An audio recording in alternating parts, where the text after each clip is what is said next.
जों आंनि मथे थारैनो इसेबां गोजोन माने सुक्ति जायाखै। আমি প্ৰমোদ বড়োক 5 বছৰৰ ভিতৰত যি মানুহক আশা দিছিল সেই আশাটো পূৰণ কৰিব পৰা নাই। আপোনালোকে চাওক ঘৰে ঘৰে চাকৰি দিম বুলি কৈছিলে। खुलुमबाय रायजोफोर, आङो नोंथांमोननि सिगाङाव मोनसे इम्पर्टेन्ट टपिक लाबोदों। नै दा बिटिआर दे गोजोन सुक्तियाव गोजोन गैया आरो गोजोन मोनाखै। दे जोंना मानव गेदेर रन्जन दैमारि एक्स एनडिपि फोरखौ बख'नो हायाखै। दा बेनि सायाव प्रमोद बर'नि सायाव इउपिपिएल जोंनो थाबोनाय, इउपिपिएल जोंनो मावबोनाय, दा इउपिपिएल नि गोबां बहतफ्राव जेनो एमपिएलए सिगां जेन थांनायाव सरकार लाबोनायाव बिसोर गोरा गोख्रोङै खामानि मावबोनाय। दा बिसिनि खोथानिफ्राय जोङो मिथिना लानि। আপোনালোকলৈ মই ধন্যবাদ জনাইছোঁ মিডিয়াসকললৈ যে আমি ইউপিপিএল দলৰ লগত আছিলোঁ, একেলগে আমি কাম কৰিছিলোঁ। প্ৰমোদ বড়ো ছাৰে আমাক মানে পৰিৱৰ্তনৰ কথা ক'লে, শ্লোগান ক'লে, বিভিন্ন ধৰণৰ মানে আঁচনিৰ কথা ক'লে, আৰু দ্বিতীয়তে আৰু আপোনাৰ বিটিচি চুক্তিৰ কথা ক'লে।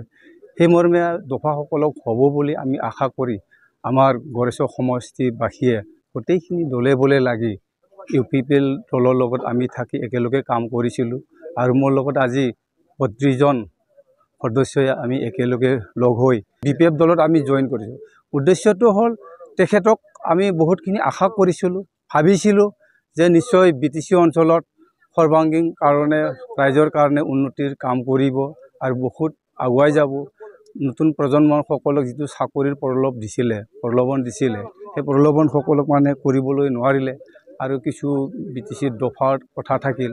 এই দফাবোৰ চুক্তি মৰ্মে নোহোৱাৰ কাৰণে চলি থকা ৰানিং চৰকাৰখনত আমি মানে সন্তুষ্ট নোহোৱাৰ কাৰণে আমি আজি একেলগে লগ হৈ আমি মানে বিপিএফ দলক শক্তিশালী কৰাৰ কাৰণে পুনৰ 2025 চনত চৰকাৰত অহাৰ কাৰণে হাগ্ৰামা ছাৰক পুনৰ মানে চিফ বনোৱাৰ কাৰণে এই উদ্দেশ্যৰে লক্ষ্যৰে আজি আমি মানে বিপিএফ দলত আমি জইন হৈছোঁ।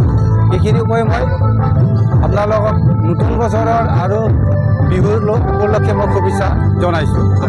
জনৰ বল, বাহুল বল, যিখিনি মোৰ কৌশল আছিলে মই ৰাইজসকলক লগত লৈ দিনে ৰাতিয়ে তেখেতসকলৰ লগত মই সাংঘাতিক ধৰণৰ কাম কৰিছিলোঁ।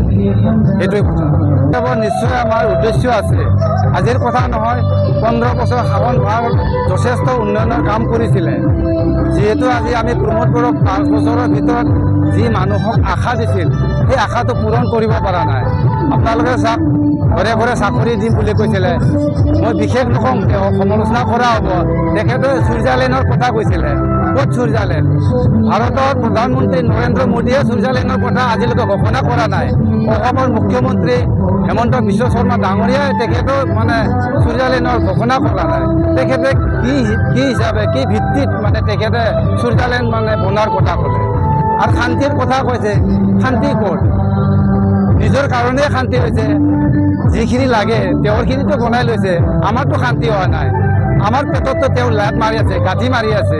সেইটো আমি ক'ব গৈছোঁ, আমি শান্তি দেখিবলৈ পোৱা নাই।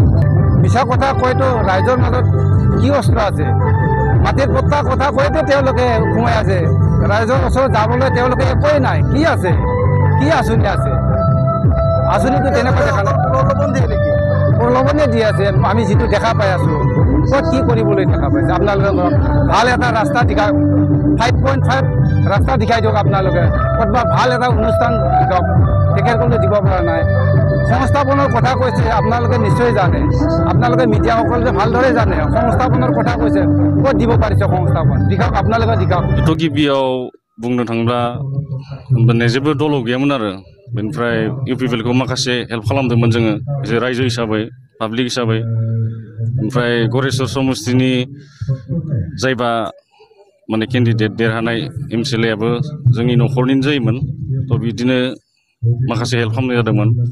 बेनिफ्राय जाखिनि माने दायो सरकार सालायनायाव थगाय थसि नुबोबाय, बेखौ नुनानै गोसोआव दुखु मोननानै दिनै जोङो बिपिएफआव हाबनाय जादों आरो।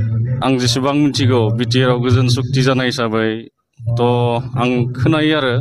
एक्सुवेलि आङो मुभमेन्टआव थानाय मानसिफोरनि खोथाखौ एसे खोनायो बिसोरनि माबा केस टेस माबा माबि दाबो फैलाबायबाय थायो होननानै खोनायो थ' नुहैयाखै खिन्थु बे सैथोबो जानो हागौ जुदि सैथोबा आंनि मथेबा थारैनो इसेबां गोजोन माने सुक्ति जायाखै आरो मुङा सत्यजित चौधुरी आंखौ सिबि होनना मोनथियो गरेस्वरनि ओमफ्राय गिबियावनो नोंथांमोननि चेनेलाव फंनैसो बिबुंथि लाखिनो मोननायनि थाखाय गोजोननाय मोनबाय जयेन जानायनि खारना गोबां दं मोनसेल' बुंजाया थेवबो आं मोननैसो बुंनोसै गिबियावनो परिबर्तन सरकार होननानै बेसेबा आसा लानानै जोङो बेयाव बारसोमदोंमोन इउपिपिएलनि जानानै खामानि मावदोंमोन जेनेबा इउपिपिएलनि जेबो बिबानाव गैयाबाबो थेवबो बिसोरनि जाबायदि थगायनाय माने सरकार सलायनायफोरखौ नुनानै गोसोआव दुखु मोननानै दिनै जों बिपिएफआव हाबनाय जाबाय आरो माखासे दे इउपिपिएलनि जे नेता कर्मिफोर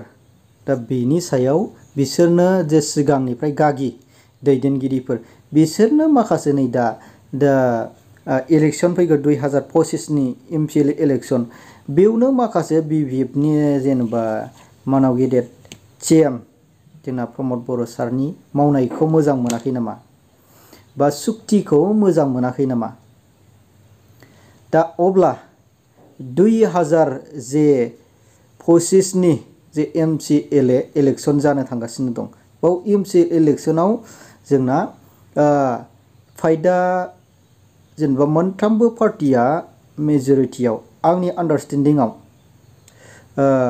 बिजेपिआबो जानो हागौ बा बिपिएफआबो जानो हागौ वानाव दा इउपिपिएलआ जुदि नायोबा गोहो सक्तिखौ खम बायदि नुहुरो दा थार्दआवसो जागोन नामा दा बेखौबो जोंबो बुंजोबनो हाला अब्ला रायजोफोर नोंथांमोना बे मेसेजनि गेजेराव बे गरेस्वरनिफ्राय जे बिथांमोनहा जा इउपिपिएलनि दैदेनगिरि जे सारमोना बाव बिपिएफआव जयेन जानानै खोथा बुंबाय बिनि सायाव नोंथांमोनहा निस्सय मा कमेन्ट होयो नोंथांमोना बुंहर